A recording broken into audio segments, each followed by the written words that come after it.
Good evening, and welcome to News of the World. It's Thursday, August 13th. Tonight, we drift slowly across 27 countries, from São Tomé and Príncipe to Vietnam. There's nothing you need to do, and nowhere you need to be. Settle in, and let the world turn.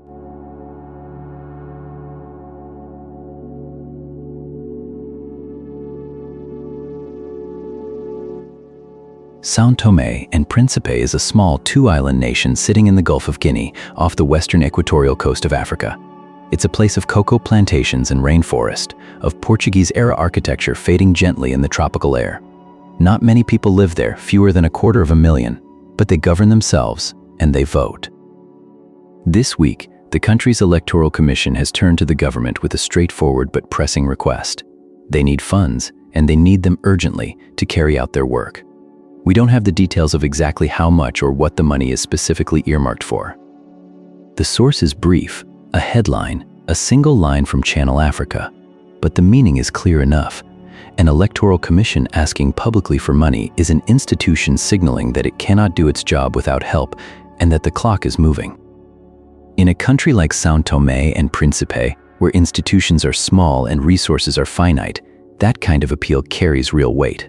Elections cost money, ballots, logistics, people, transport between two islands, and democratic life, even in the quietest corners of the world, depends on those practical things being in place. It's worth noting, too, that this is a nation where people have told researchers they value the freedom to move across borders, even when they find those borders hard to cross. A place, in other words, that thinks about openness, and about the systems that make openness possible. So tonight, from the Gulf of Guinea, that's the story.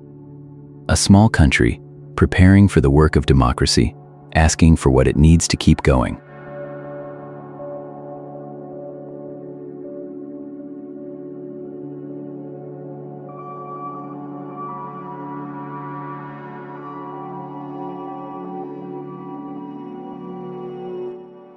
Zambia has commissioned something it has never had before, a hybrid power plant that pairs solar panels with hydro generation. It's a small sentence, but in a country where electricity supply has been fragile, it carries real weight. The idea is straightforward enough. When the sun is high, the solar side takes over.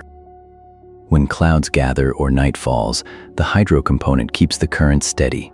Together, they smooth out the gaps that either one would face alone. For Zambia, this matters in a particular way. The country has long depended on hydropower, which means drought years become power-short years. Rain becomes more than weather. It becomes the difference between lights on and lights off. Layering solar into the mix doesn't erase that dependence, but it loosens it a little. And that little is not nothing. We don't have the plant's name or its exact location, and we won't guess at them here.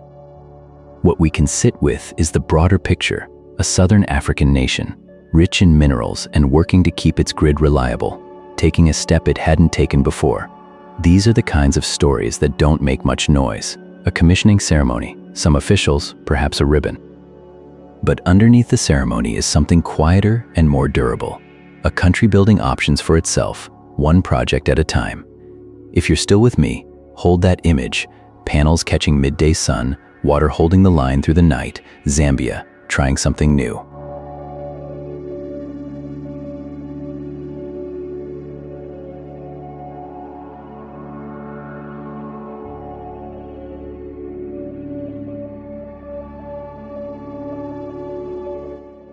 Lithuania has been quietly reshaping the ground along its eastern edges, the borders it shares with Russia and Belarus. The plan, as reported, is to turn that frontier into something more than a line on a map. Trenches are being dug, new defense lines are going in. The language used is striking, a fortress and a swamp. Not metaphor, really, but a description of what the land itself is being asked to become. For a small Baltic nation, geography is never abstract. Lithuania sits between larger powers, and its history is written in the times that geography was not enough to keep trouble from crossing. These days, with war ongoing just beyond Belarus to the south, the government in Vilnius has decided not to wait and see. The trenches are practical. The swamp is practical too. In its way, water and mud have always been their own kind of wall. None of this is secret. It is being reported openly, discussed in parliament, built in daylight. There is something sober about watching a country fortify a border it would rather just live beside. You sense the reluctance underneath the engineering. The land being dug up is farmland and forest. The kind of quiet countryside that borders everywhere tend to be places people chose for their stillness, not their strategic value. Lithuania is making sure that stillness can hold if it ever needs to, and the work goes on, steadily along that eastern edge.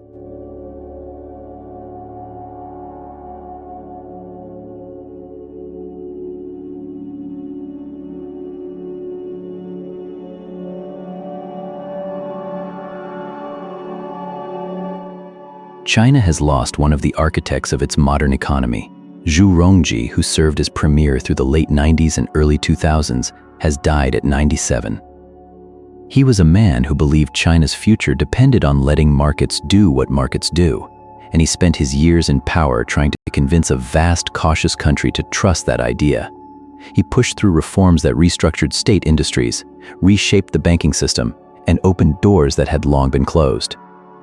It was under his watch that China negotiated its way into the World Trade Organization, a step that would change not just China's economy, but the shape of global trade itself. People who remember him speak of a leader who was blunt, impatient with bureaucracy, and willing to make enemies if the work demanded it. There is a particular kind of grief that comes with the passing of someone who shaped the world you now live in.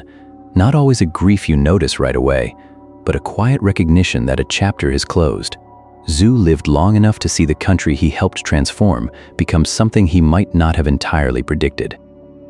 The debates about what China is and what it might have been will go on without him. But these days, across the country he served, there is a pause, a moment to look back at the man who pushed and to reckon with how much pushing it took.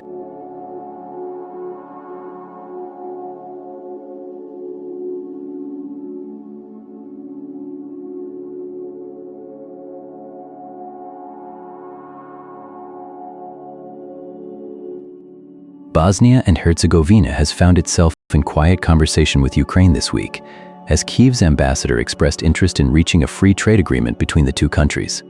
The matter is practical more than political. Right now, a 10% tariff sits on goods moving between them, and that figure has been holding back trade that might otherwise flow more freely. For Ukraine, the appeal is straightforward: new markets, new partners, a wider economic footing at a time when footing is hard to come by. For Bosnia and Herzegovina, it is a question of what opens up when borders become a little less expensive to cross. These kinds of agreements don't tend to make loud news. They move through meetings and memoranda, through working groups and careful reading of tariff schedules. But they shape the texture of ordinary life, what appears on shelves, what a small business can afford to export, who finds a customer they hadn't reached before. Both countries know something about navigating difficult geography and harder history. A trade agreement won't resolve any of that. But it sits in that quieter category of decisions, the ones that build connections slowly, almost invisibly, and matter most in the small ways they change what's possible between two places that have rarely been each other's nearest neighbor.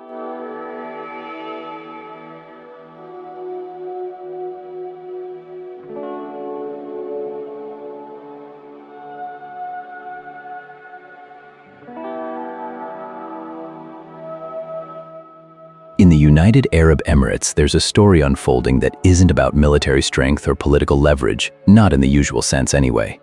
Abu Dhabi, the federation's capital, has been turning towards something gentler: tourism, culture, the slow business of making a place worth visiting.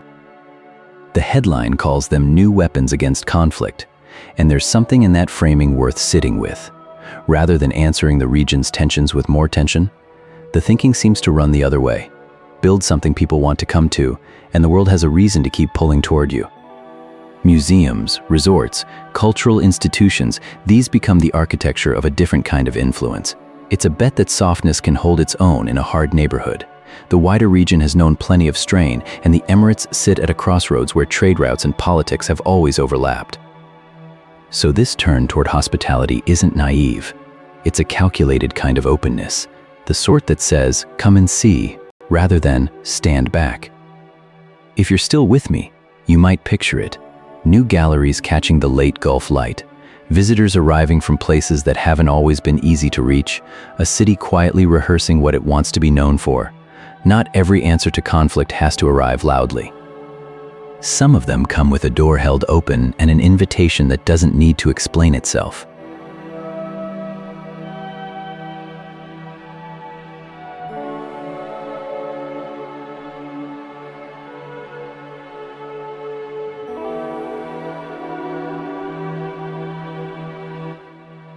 Syria has been living through a long and difficult chapter, and one of the quietest, most persistent struggles has been the simple matter of keeping clinics stocked and hospitals running. So when a shipment of medical supplies arrives, funded by the European Union and worth more than $9.5 million, it lands with a weight that goes beyond the numbers. These are the things that keep a health system breathing: medicines, equipment, the materials that let a doctor treat a wound or a nurse steady a child through a fever. Across the country, the need is real and widespread. Economic pressures have deepened in recent months, making it harder for families to afford care and for facilities to stay open. The supplies are described as bolstering critical health services, which is a careful way of saying that without them, some of those services might not continue. If you're still with me, it's worth pausing on what that means in ordinary terms. A clinic in a town that lost its pharmacy. A hospital ward that had run low on essentials. Syria's story is often told in large headlines, but tonight, the one worth carrying is smaller and steadier. It's about supplies moving to where they're needed, and about the people who will receive them: patients, families, health workers who've carried on through years that tested everything they had. The aid doesn't solve what lies beneath, but it arrives, and for now, that matters.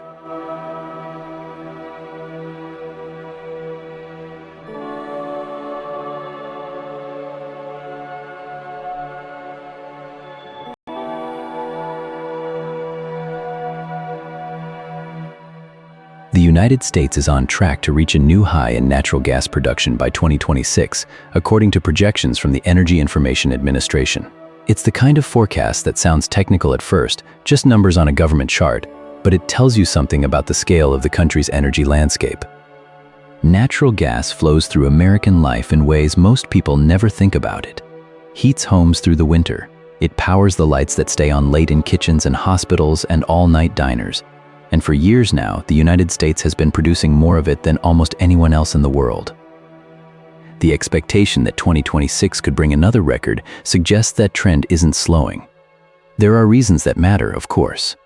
More gas can mean lower prices for families. It can mean more exports to allies abroad. It also means more drilling, more infrastructure, more conversations in small towns where the wells sit close to backyards and school bus routes.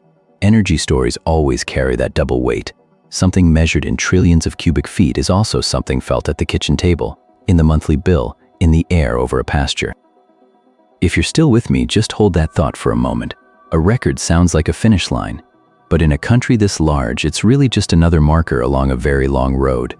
The wells will keep drawing. The pipelines will keep moving, and somewhere, someone will be checking the thermostat without knowing they're part of the forecast.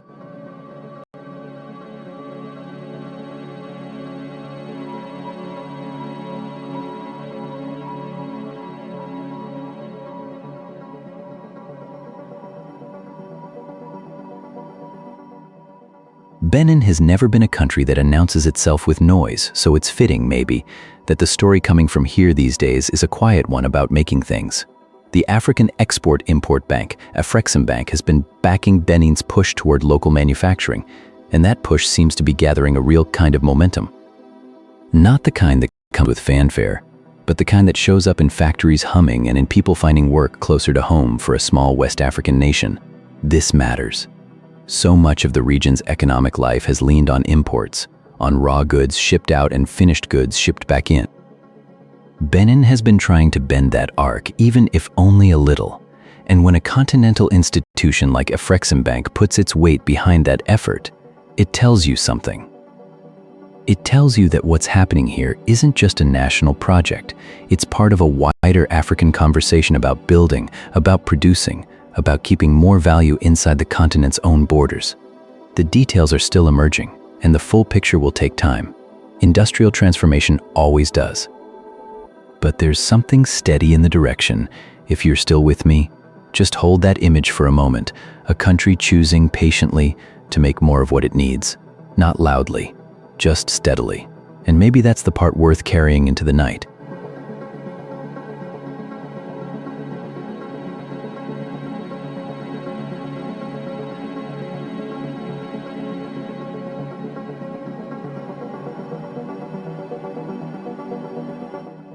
Denmark has spent long years learning what the sea can give back, if you ask it carefully.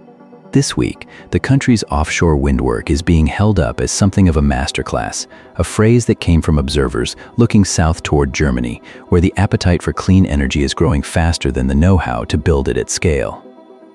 The details of that comparison aren't fully before us, but the shape of it is clear enough.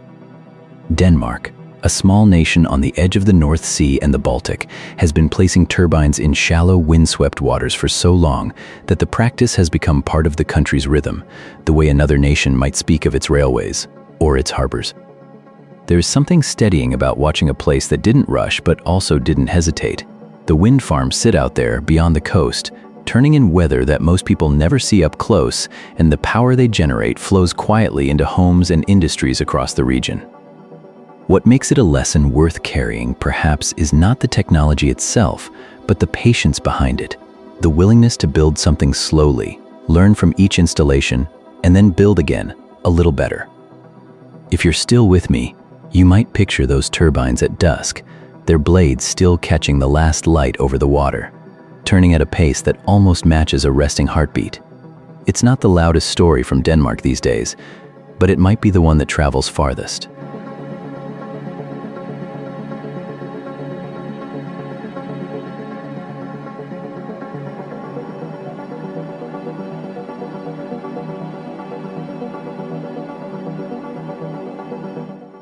Jamaica has a way of calling its people home, even when home is the hardest place to write about. The novelist Marlon James has been answering that call, it seems, in his newest work, A Return to Realism and A Return to the Island Itself. James is one of those writers who carries Jamaica with him no matter where the story is set. He won the Booker Prize a decade ago for a novel that moved through the streets and political violence of Kingston in the 1970s, a book that was unflinching and dense and unlike anything else on the shelf. After that, he stepped away into a fantasy trilogy, into other worlds entirely. Some writers need distance before they can look at the place that shaped them, and some need to come back. The Atlantic reports that his new work turns again toward realism, toward Jamaica, toward the kind of storytelling that sits close to the ground. There's something quietly significant about that choice. Not because realism is better or braver than myth-making, but because returning is its own kind of courage. Jamaica is a small island with a loud presence in the world, in music, in sport, in literature. A writer of James's stature choosing to set his gaze back here reminds us that the most familiar landscapes still hold stories we haven't heard yet. And if you're still with me, that might be enough to carry into the night, the image of a writer, sitting down again, looking homeward.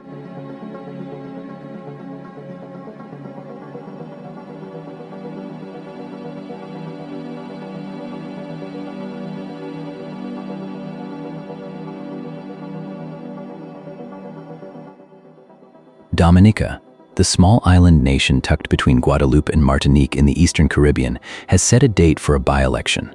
Voters will go to the polls on September 7th. A by-election, for anyone unfamiliar with the term, is a local contest held to fill a seat that has fallen vacant between general elections. It's the kind of civic rhythm that most countries know well, not a national upheaval, but a quiet act of democracy. A single constituency choosing representation again in Dominica, where the population is small enough that politics can feel personal. Even a single seat carries real weight. People know their representatives.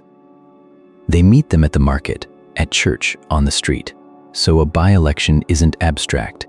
It's a conversation between neighbors about who should speak for them. The island itself is extraordinary country. Volcanic peaks wrapped in rainforest, rivers running cold and clear from the interior, a place often called the Nature Isle of the Caribbean. But the story worth carrying tonight is simpler. It's the reminder that somewhere in the world, people are preparing to vote, not in a crisis, not under extraordinary pressure, but in the ordinary way that free people do. A date has been circled. Candidates will make their case. And on September 7th, in communities scattered across those green mountains and along that wild coast, Dominicans will decide. If you're still with me, hold that image for a moment. An island preparing calmly to choose.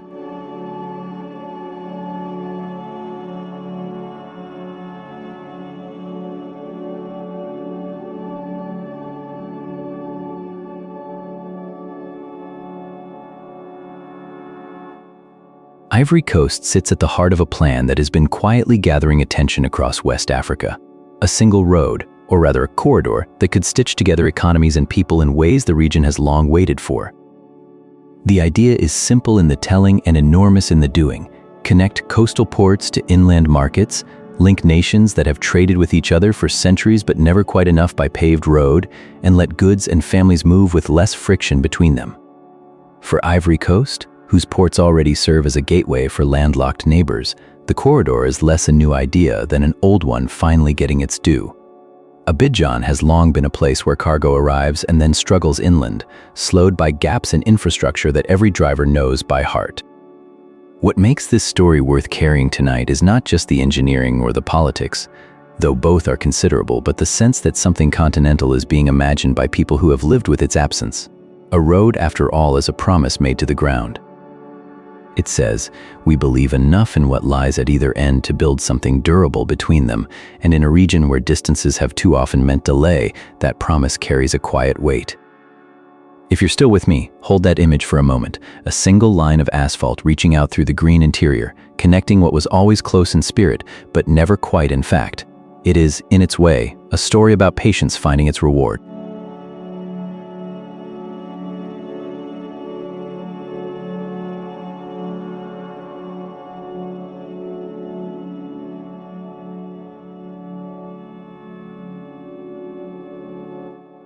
Poland has been watching something long and heavy settle into the water at Gdynia, the old port city on the Baltic coast. It's a frigate, the Miecznik, and this week it floated free for the first time, moving from the building blocks where it took shape into the element it was made for.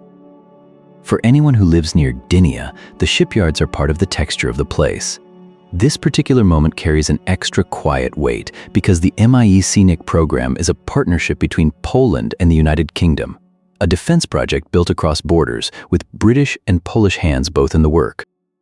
The name Miecznik means swordsman, if you're curious about that. There's something steady about the idea of a ship called Swordsman being built not for swagger but for watchfulness along the coast.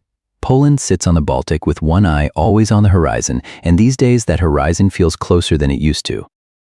So a frigate sliding into the water isn't just engineering, it's a kind of reassurance, made of steel and patience and cooperation between neighbors who've decided to build something together. The ship will have its fitting out still ahead of it, the long months of wiring and testing before it's truly ready. But the hardest part, the shaping and the launching, is done. If you're still with me, picture it there at the quay, fresh metal catching the northern light, resting in the water, waiting for whatever comes next.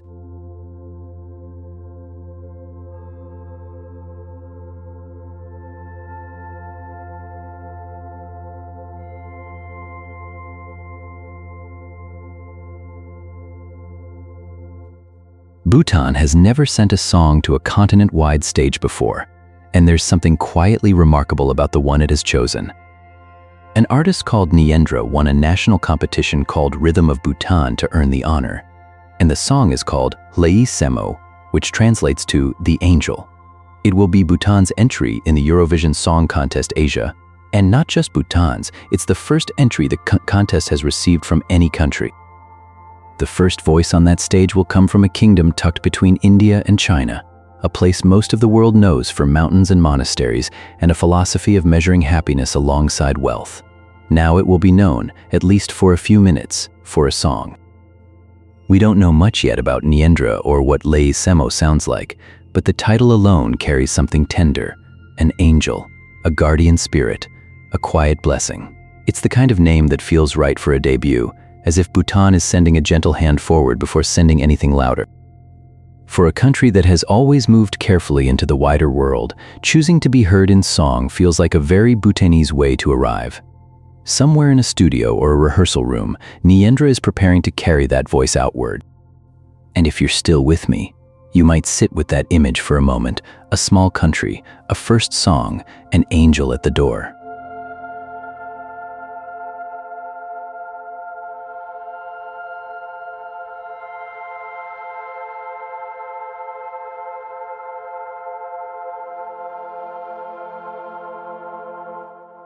Thailand and Myanmar share more than a border. They share water, rivers that cross from one country into the other, carrying whatever enters them upstream down to someone else's home. These days, the two governments have signed an agreement to tackle pollution in those transboundary rivers together. It's the kind of story that doesn't make much noise. No ceremony, no crowds, just two neighbors sitting down and saying, "This water belongs to both of us, so the responsibility must too." Rivers don't stop at checkpoints. A factory discharge, a mine's runoff, agricultural waste, it travels. What happens in one country washes up in the next. So the agreement is, at its heart, an act of honesty, an admission that a river can't be protected by only one of the people living along it. The question that follows, though, is quieter and harder. Can they do it alone? The headline asks it plainly, and it's worth asking. River systems are vast. They touch farms, cities, fishing communities, industries. Keeping them clean takes more than a signature. It takes monitoring, enforcement, and a willingness to tell hard truths about who is polluting and why. Sometimes that takes outside help. Scientists, regional partners, international framework. Sometimes it just takes two governments that keep showing up. If you're still with me, hold this one lightly.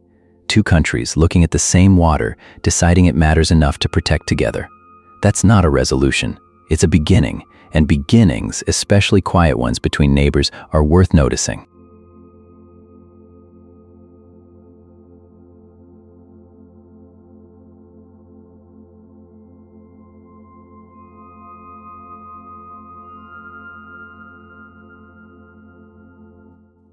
Malaysia has been moving with a steadier stride lately.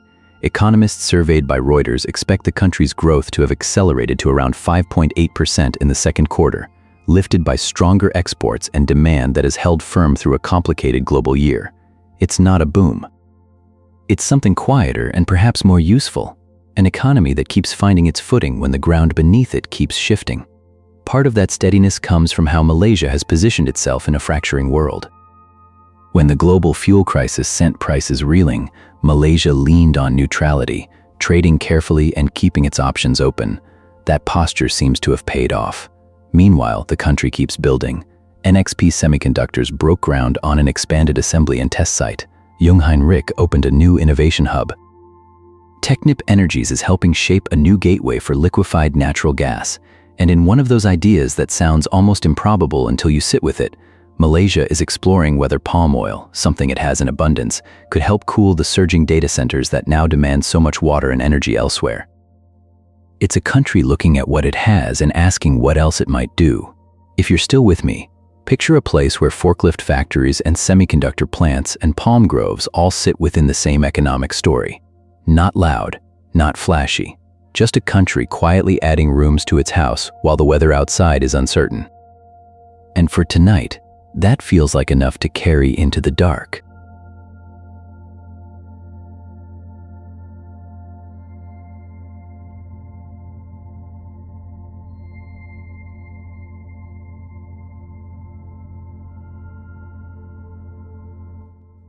Sri Lanka sits in the Indian Ocean like a teardrop off the tip of India. And these days, much of the conversation there turns on a single question. What comes next for the young? 1 million dreams? 700,000 jobs? That's how the World Bank frames what Sri Lanka's youth are really asking for. Not slogans, not promises, but work that adds up to a life. The country has been through a difficult stretch, economic crisis, shortages, the kind of uncertainty that makes planning feel like a luxury. And through all of it, the younger generation has kept looking forward, asking for something both simple and enormous, a chance to build something of their own. 700,000 jobs is not an abstract number. Behind it are people who studied, who trained, who waited, and who are still waiting. 1 million dreams is not a slogan either.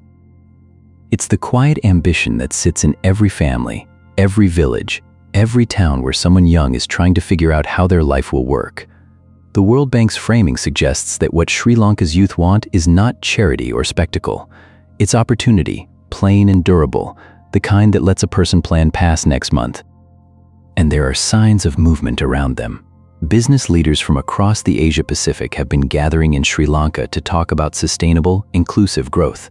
The central bank says it sees no need for further rate hikes, though it will stay watchful. These are the gears turning slowly in the background. But the heart of it is simpler. A young person in Sri Lanka wants what young people want anywhere: a place to stand, something to do, a reason to believe the effort is worth it. If you're still with me, hold that thought gently as we move on.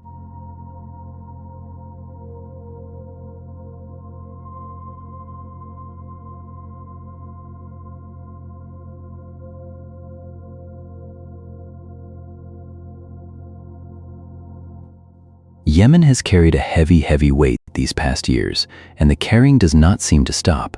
A review by the Pentagon has acknowledged what many families in Yemen already knew in their bones: that American strikes aimed at Houthi forces last year killed 153 civilians. The Pentagon's own accounting says so.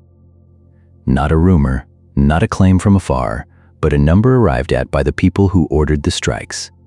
Each one of those 153 was a person with a name, a routine, a place at a table, and behind each one, others who now live with the absence. Yemen's civil war, you may remember, has paused and resumed and paused again over the years, never quite settling into peace. These days, the pause feels fragile. Fighting has escalated again. The head of Yemen's presidential council has ruled out any new truce with the Houthis, even as he calls for lasting peace, a contradiction that mirrors the exhaustion of a country that has seen too much. And to the north, Saudi Arabia watches the Houthi attacks spreading and weighs whether to step back into a campaign it once tried to leave behind. If you're still with me, just hold Yemen in mind for a moment. Not the factions, not the geopolitics, the ordinary people who hear aircraft and do not know if the sky is carrying something meant for a fighter or something that will fall on a home. They deserve to be counted. And now, at least they have been.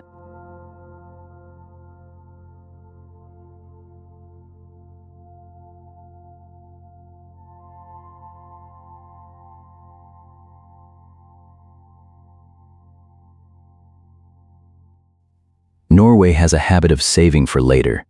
Back in the 1990s, the country began setting aside the money it earned from North Sea oil and gas, tucking it into a fund for future generations. These days, that fund is worth something on the order of $2.3 trillion, and in the first half of this year, it turned a record profit of $184 billion. The gains were helped along by a rally in Asian technology stocks and by familiar names like Nvidia and Apple.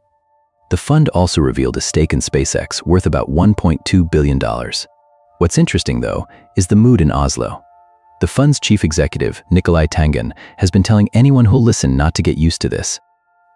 He says he's more nervous after these record returns, not less. Tougher times ahead, he warns, and there's something quietly reassuring about that if you think about it. A person in charge of one of the largest pools of savings on Earth, looking at a banner year and choosing to lower expectations rather than raise them. It's a very Norwegian kind of caution, the same instinct that built the fund in the first place. The money belongs to the people, and it's meant to last well beyond the current boom. So the profit goes in, the warnings go out, and the fund keeps its steady, long horizon. Somewhere out there, a Norwegian child not yet born already has a share in this, and the people watching over it are making sure they don't spend it before she arrives.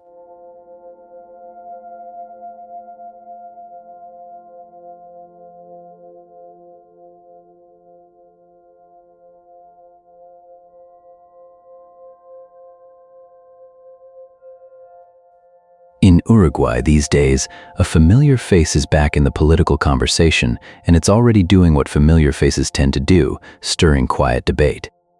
Luis Lacalle Pou, whose presidency shaped the country's recent direction, has returned to the public stage in a way that's reopened an old question for the opposition: who exactly leads them now?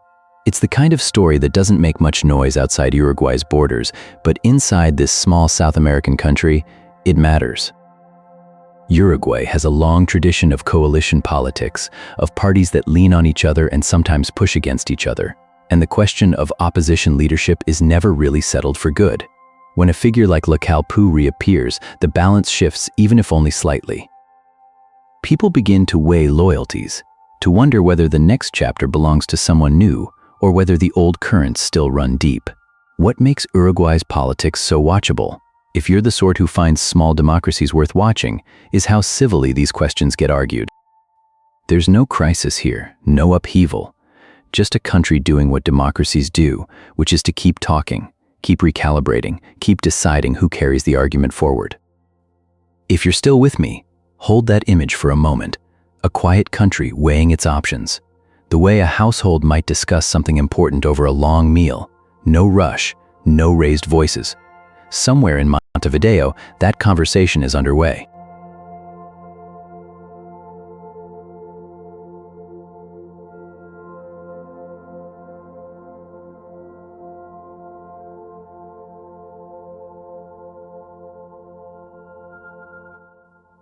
St. Kitts and Nevis has been making its voice heard at an international summit, reaffirming a commitment to human rights and to the leadership of young people. It is a small country, 2 islands in the Eastern Caribbean, home to fewer than 60,000 souls, and when a place like that speaks on a world stage, it speaks with a kind of clarity that larger powers sometimes lose. The message was about dignity and about trusting the next generation to carry it forward. That trust is not abstract.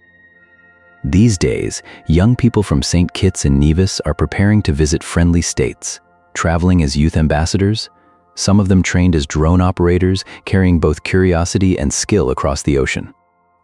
The Embassy of Taiwan, a long-standing friend to Basseterre, recently honored a record 37 scholarship recipients at a ceremony at the Marriott Hotel, young Kittitians and Nevisians heading off to study, their futures widening with each passport stamp.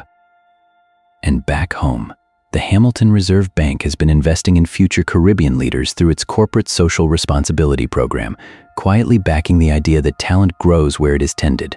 None of this is loud. It is the steady work of a nation that knows its size is not its limit. If you're still with me, picture those 37 students, bags packed, families proud, an island behind them, and a world ahead. It is a good image to hold as the night settles in.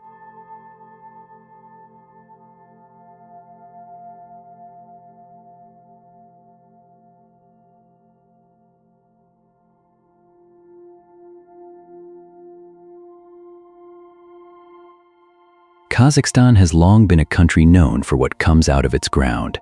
Oil, metals, grain, the raw materials that fuel economies far beyond its borders. It's a living, and a good one in many ways. But these days, there's a quiet question settling into the corridors of Astana. And it's this: what if the next great resource is not something you dig up, but something you think up? There's a push underway to let universities become engines of innovation. Places where research doesn't just sit in journals but finds its way into factories, startups, farms, and power grids. The idea is simple enough to say and hard to do. Build a country that doesn't just sell what it has, but invents what it needs. It means trusting scientists, funding laboratories, and giving young people a reason to stay and build rather than look elsewhere. And Kazakhstan has some of the foundations already: a highly literate population, a young workforce, and a government that seems to understand that the old model won't last forever. The transition from commodities to knowledge is the kind of thing that doesn't make noise. There are no ribbon cuttings, no sudden announcements. It happens in classrooms and laboratories, in the slow accumulation of ideas that eventually become industries. If you're still with me, just imagine a country sitting on vast wealth beneath its feet, deciding that the real treasure might be in the minds of its students. That's the bet Kazakhstan is placing, and it's a patient one.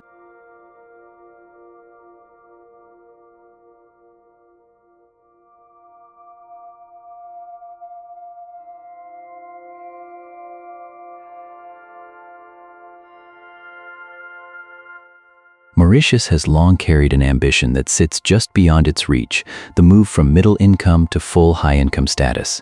It's a small island nation in the Indian Ocean, and over the years it has built a reputation for steady, thoughtful economic management. Now, a new country focus report from the African Development Bank says that getting across that final stretch will take something more deliberate. Mauritius, the report suggests, must mobilize development financing at scale. Not in small increments, but in a coordinated way that matches the size of the goal.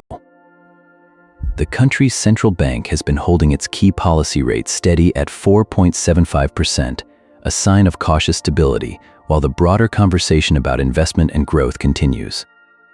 It's the kind of moment where the numbers are important, but the story underneath is really about confidence, about whether the institutions, the partners, and the planning can all pull in the same direction. Mauritius has done this kind of thing before, reshaping its economy more than once across the decades, moving from sugar to textiles to financial services and tourism. Each transition required patience and a willingness to think ahead. This one seems no different. If you're still with me, picture an island that has always understood its own limits: limited land, limited distance from markets, limited margin for error, and has always found a way to build past them. The high-income ambition isn't new. It's just waiting for the right scale of effort to meet it.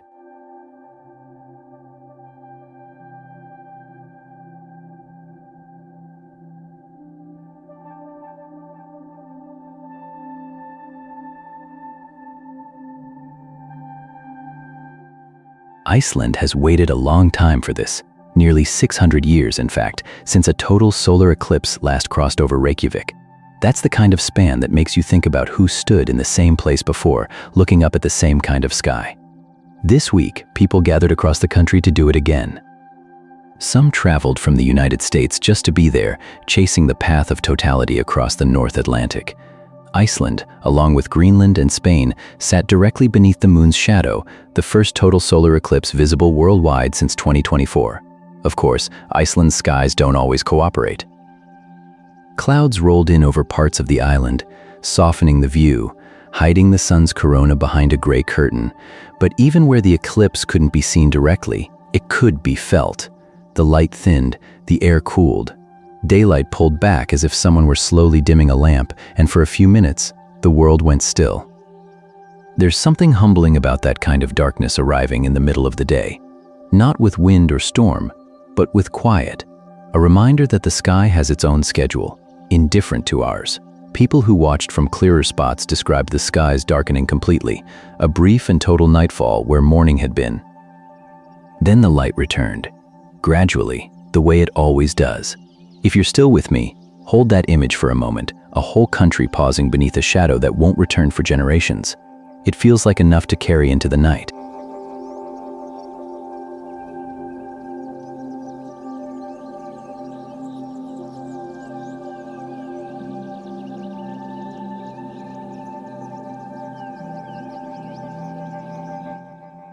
Somalia sits at the eastern edge of the Horn of Africa, a coastline longer than most people realize, curving out into the Indian Ocean. These days, the country brings in roughly 3/4 of its food from outside its borders, more than $2 billion worth each year. It's a striking figure for a nation with farmland, with pastoral traditions stretching back centuries, with people who know the land intimately. Somalia's prime minister has been urging a turn towards self-reliance, asking the country to imagine feeding itself again. The call comes at a difficult moment. A years-long drought has pushed thousands of families from their homes, and international aid has shrunk sharply. Funding for malnutrition programs has dropped by more than 80%, according to one medical charity. Children are among the most affected, so the Prime Minister's words carry a particular weight. Self-reliance in this light is not just an economic ambition, it's a question of resilience, of whether a country can stand firmer when the outside help thins. There's a long history here, of course, of herders moving with the rains, of markets in Mogadishu trading fish and grain and fruit. The land has fed people before. Whether it can again under these pressures is something Somalia is quietly asking itself. And the answer, if it comes, will likely arrive slowly, one season, one harvest, one field at a time. For now, the country keeps going, keeps importing, keeps hoping the next rain falls where it's needed.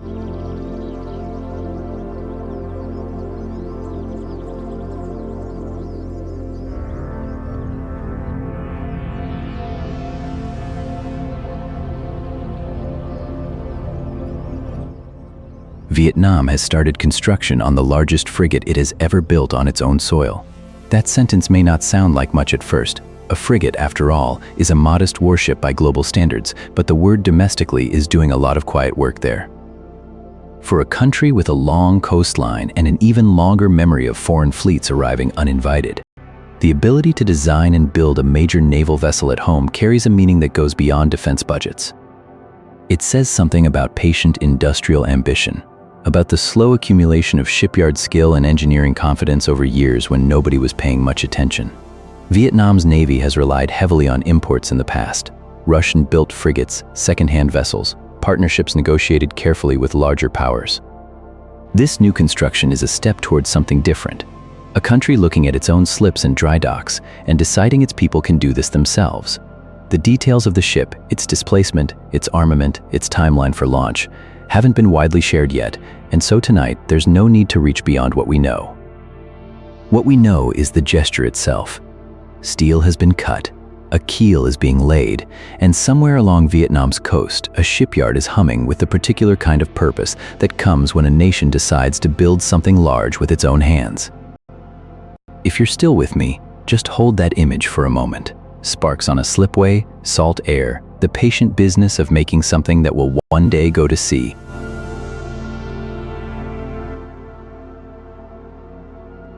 And that's the world for tonight. Wherever you are, whatever tomorrow holds, rest easy. The world will keep turning slowly while you sleep, and we'll take another quiet trip around it tomorrow night. Good night.